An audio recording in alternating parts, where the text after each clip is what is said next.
बात है। आनंद नगर नाम के एक राज्य में राजवीर सिंह का राजा राज करता था। उसकी एक रानी थी जिसका नाम था मंदाकिनी। वो एक बहादुर राजा था, लेकिन उसकी जनता उससे खुश नहीं रहती थी क्योंकि वो कर्तव्यनिष्ठ नहीं था और उसके अंदर अहंकार कूट कूट कर भरा हुआ था। महाराज, मैं एक बहुत आवश्यक बात बताने आया हूँ। कृपा करके मेरी बात को गौर से सुने। कौन है ये?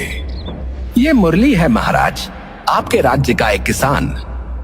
इस किसान को इतना भी नहीं पता कि मेरे दरबार में सिर झुकाकर बात की जाती है। कैसे आंखों में आंखें डालकर बात कर रहा है। पर महाराज, तूने मेरा जयकारा भी नहीं लगाया, बस आते ही अपना दुखड़ा शुरू कर दिया। जैसे मैं तेरा दोस्त हूँ, बल्कि मेरे दोस्त भी मुझसे ऐसे बात नहीं करते। मैं माफी चाहता हूँ महाराज। महाराज की जय हो, महाराज की जय हो। मेरी बात सुन लीजिए। अब ये सब करने के लिए बहुत देर हो चुकी है। दरबान, इसे दरबार से बाहर निकाल दो। मुरली चिल्लाता रहता है और राजा उसकी परेशानी सुने बिना ही उसे दरबार से धक्के मारकर बाहर निकलवा देते हैं। महाराज तो हमारी बात सुनने को तैयार ही नहीं है। अब हम क्या करेंगे? आप परेशान मत हो, कल मैं जाकर महाराज से बात करूंगी। हो सकता है वो एक औरत की बात सुन ले। भाभी, हमारा राजा बहुत अहंकारी है। उसे अपनी प्रजा से कोई मतलब नहीं है। अब हमें ही कुछ करना पड़ेगा। हाँ हरिया, तुमने सही कहा। कुछ भी करने से पहले हमें एक दो बार और कोशिश करनी चाहिए। अगले दिन मुरली की पत्नी तारा राजा के पास पहुंचती है। महाराज की जय हो। महाराज, हमारे राज्य में सूखा पड़ रहा है। बहुत समय से बारिश नहीं हुई। सब तालाब और कुएं सूखे जा रहे हैं। तो मैं क्या आसमान में जाकर बादल बरसाऊं? क्या फालतू बातें करने चले आते हैं लोग। निकालो इसे यहाँ से। अरे पर मेरी बात तो सुनिए। इस सूखे की वजह से राजा तारा की बात नहीं सुनता और उसे भी वहाँ से निकलवा देता है। अगले दिन हरिया जबरदस्ती दरबार में घुसता है और चिल्लाता है, महाराज की जय हो। मेरा नाम हरिया है महाराज। मैं बहुत गरीब हूँ। मेरा बच्चा बहुत बीमार है, पर उसके इलाज के लिए मेरे पास पैसे नहीं है। मेरी मदद करिए महाराज। तो मेहनत मजदूरी कर, पैसे कमा और इलाज करा। यहाँ क्या दान बट रहा है जो भीख मांगने चला आया है? राजा अपनी प्रजा की कोई बात नहीं सुनता था और शायद अपनी प्रजा की हाय के कारण ही वो आज तक निसंतान था। महाराज, मुझे बहुत चिंता हो रही है। हमारी अभी तक कोई संतान क्यों नहीं हुई? अगर ऐसा ही रहा तो आपका वंश आगे कैसे बढ़ेगा? ये चिंता तो मुझे भी खाई जा रही है। कितने वैद्य बदल दिए पर कोई फायदा नहीं हुआ। मेरी मानिए तो राज्य में मुनादी पिटवा दीजिए कि जो कोई भी ऐसा नुस्खा बताएगा जिससे हमारी संतान हो जाए, उसे हम अपना 25% राज्य दे देंगे। हाँ, यही करना पड़ेगा। इसके अलावा कोई चारा भी नहीं है। अगले दिन राजा पूरे राज्य में ये मुनादी पिटवा देता है। बहुत से लोग आते हैं और अलग अलग उपाय बताते हैं, पर वो सारे उपाय बिल्कुल फिजूल के थे। पर तभी वहाँ एक साधु आता है। हे राजन, मैंने सुना है तुम संतान प्राप्ति के लिए किसी उपाय की तलाश कर रहे हो। हाँ साधु महाराज, 10 साल हो गए मेरी शादी हुए, पर संतान नहीं प्राप्त हुई। कई वैद्य आए और अलग अलग नुस्खे देकर चले गए, पर कोई लाभ ना हुआ। दवाओं से संतान प्राप्ति नहीं होगी राजन, चमत्कार से होगी। चमत्कार से? इसका क्या मतलब है? हाँ रानी, चमत्कार से। तुम्हारे राज्य के जंगल के आरंभिक छोर पर एक तालाब है। वो एक जादुई तालाब है। वो तालाब लोगों की हर मनोकामना पूरी करता है। तुम अगर वहां जाकर एक विशेष पूजा करके संतान प्राप्ति की मनोकामना करोगे तो वो जरूर पूरी होगी।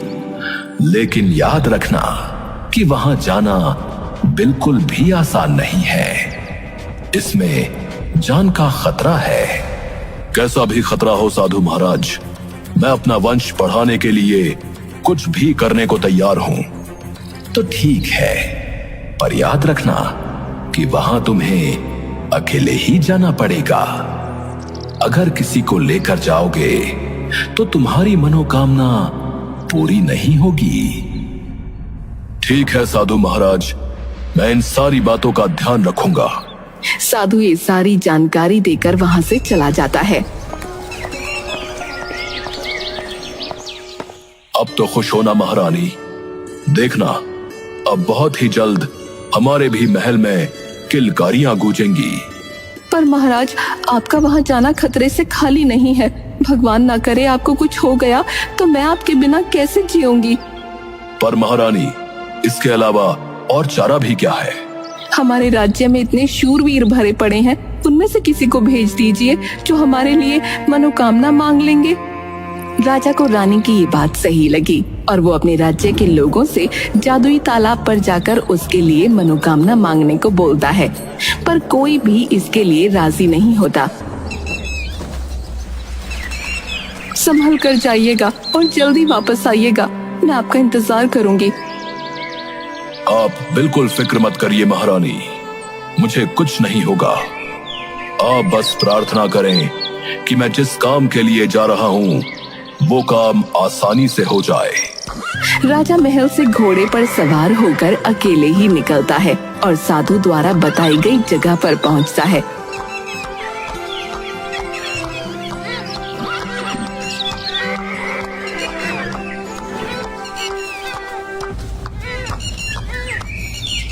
उस साधु ने तो यही जगह बताई थी, पर यहाँ तो कुछ भी नहीं है। यहाँ तो सिर्फ एक बड़ा सा गड्ढा है। कहीं उस साधु ने मुझे बेवकूफ तो नहीं बना दिया? या शायद ऐसा हो कि ये जादुई तालाब किसी मंत्र से प्रकट होता हो। हे तालाब, प्रकट हो। राजा तरह तरह के मंत्र बोलता है, पर कोई तालाब प्रकट नहीं होता। वह थोड़ी देर वहां रुककर सुस्ताता है और फिर महल की तरफ वापस चल देता है। अरे बाप रे, कितनी तेज प्यास लग रही है, पर यहाँ तो दूर दूर तक कहीं पानी है ही नहीं। अभी वापस जाकर उस साधु को बताता हूँ। उसने मुझसे जादुई तालाब के नाम पर इतना गंदा मजाक किया।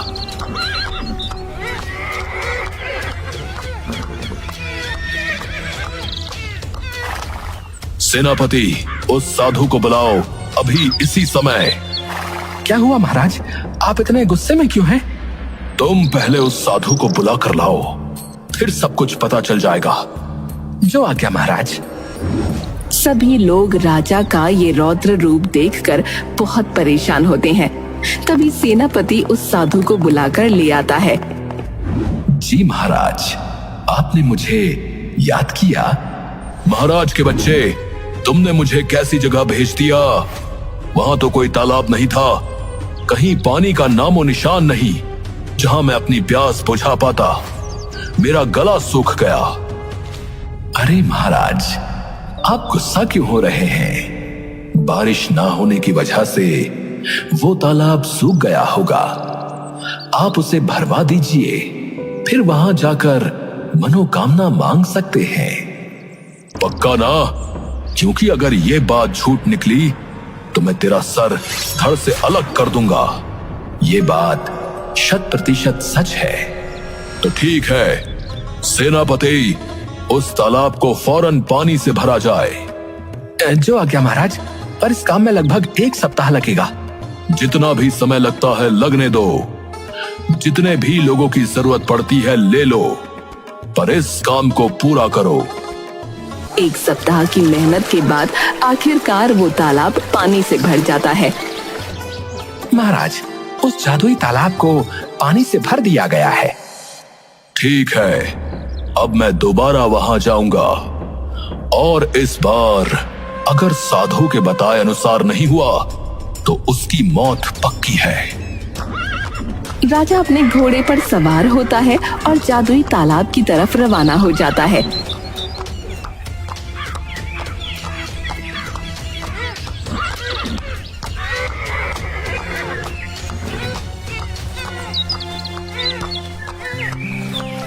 इस बार जब वो वहां पहुंचता है तो तालाब भरा हुआ होता है जिसे देखकर उसे थोड़ा अच्छा महसूस होता है। सूखा हुआ तालाब कितना बुरा लग रहा था, अब ये कितना प्यारा लग रहा है। मुझे समय को व्यर्थ न करते हुए सीधे अपनी पूजा प्रारंभ करनी चाहिए। राजा अपने घोड़े को एक पेड़ से बांध देता है और तालाब किनारे पूजा करने बैठ जाता है। वो लगभग आधा दिन वहाँ पूजा करता रहता है। तभी उसे किसी स्त्री की आवाज सुनाई देती है। हे राजन, अपनी आंखें खोलो। राजा अपनी आंखें खोलता है तो सामने एक बहुत ही सुंदर स्त्री खड़ी होती है। तुम कौन हो देवी? मैं इस तालाब में रहने वाली परी हूँ। मैं ही सबकी मनोकामनाएं पूरी करती हूँ। ओह, अच्छा। वैसे उस साधु ने बताया था कि यहाँ आने में जान का खतरा है, लेकिन मुझे तो कोई खतरा महसूस नहीं हुआ। खतरा यहाँ आने में नहीं, यहाँ आने के बाद होता है, और वो खतरा मैं ही हूँ। मैं भले लोगों की मनोकामनाएं पूरी करती हूँ और बुरे लोगों का सर्वनाश करती हूँ। अच्छा, और मैं तो एक भला इंसान हूँ। मैं तो मात्र संतान प्राप्ति की प्रार्थना करने के लिए यहाँ आया हूँ। नहीं राजा, तुम भले इंसान नहीं हो। तुम्हारे अंदर अहंकार कूट कूट कर भरा हुआ है। तुमने आज तक अपनी प्रजा पर कभी कृपा दृष्टि नहीं डाली। तुम्हारे राज्य के सारे तालाब और झीलें सूख गईं, पर तुम्हें कोई मतलब नहीं है। लोग तुम्हारे पास अपनी फरियाद लेकर आए तो तुमने उन्हें भगा दिया। मुझे माफ कर दो। मैं अपनी परेशानी को लेकर इतना व्यस्त हो गया कि जनता की परेशानी भूल ही गया। नहीं राजन, अब तुम्हारा सर्वनाश होगा। ये सुनकर राजा परी के पैरों में गिर पड़ता है और नाक रगड़कर माफी मांगता है। मुझे माफ कर दो। मैं कभी भी अहंकार नहीं करूंगा और हमेशा अपनी जनता के भले के लिए काम करूंगा। ऐसा है तो ठीक है, जाओ, तुम्हें संतान प्राप्ति बहुत जल्दी होगी।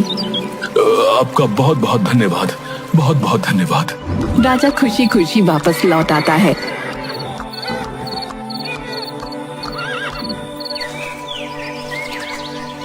पर वापस आकर वो देखता है कि सेनापति मुरली से बातें कर रहा है, जहां उसे पता चलता है कि ये सारा उन लोगों का ही प्लान था। वो साधु कोई और नहीं बल्कि स्वयं मुरली था। वो परी उसकी पत्नी तारा थी और इस प्लानिंग में पूरा गांव उनके साथ मिला हुआ था।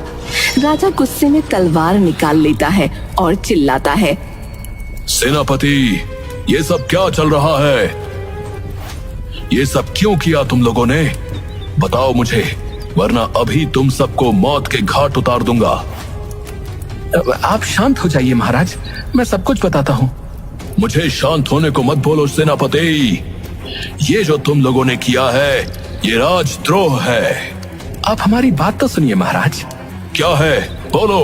महाराज, हमने आप तक ये बात पहुंचाने की बहुत कोशिश करी और आपने कभी हमारी बात नहीं सुनी। हमारे पूरे राज्य में सूखा पड़ गया है महाराज। सारे तालाब और कुएं सूख चुके हैं। लोगों की फसलें बर्बाद हो गई हैं। आखिरकार थक हार कर हमने ये युक्ति सोची जिससे आप कम से कम एक तालाब को तो पानी से भर देंगे और हमारा काम चल सकेगा, वरना आपकी प्रजा भूखी प्यासी मर जाएगी महाराज। और इसके लिए मेरी भावनाओं के साथ खेलने का अधिकार तुम लोगों को किसने दे दिया? तुम सबको पता है कि मैं पिछले 10 वर्ष से पिता बनने की आस लिए बैठा हूं। तुमने उसी का मजाक बनाकर रख दिया। मैं तुम में से किसी को नहीं छोड़ूंगा। महाराज, आपको शायद पता नहीं होगा, पर हरिया का बेटा इसी सूखे के चलते मर चुका है और मेरी बेटी मरने की कगार पर थी। जब मैं और मेरी पत्नी आपके पास आए थे, उस दिन हमारी बेटी मौत से लड़ रही थी, पर आपने हमारी पूरी बात नहीं सुनी।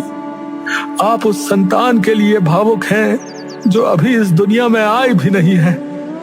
तो हमारा सोचिए, हमारी संतानें मर रही हैं। क्या आप हमारी जगह होते तो ये ना करते? मुरली ने सही कहा, शांत हो जाइए महाराज। इन लोगों का तरीका भले ही गलत हो, पर इनकी नीयत खराब नहीं है। अगर आपने अपना धर्म निभाया होता तो इन लोगों को अधर्म करने की आवश्यकता ही ना पड़ती।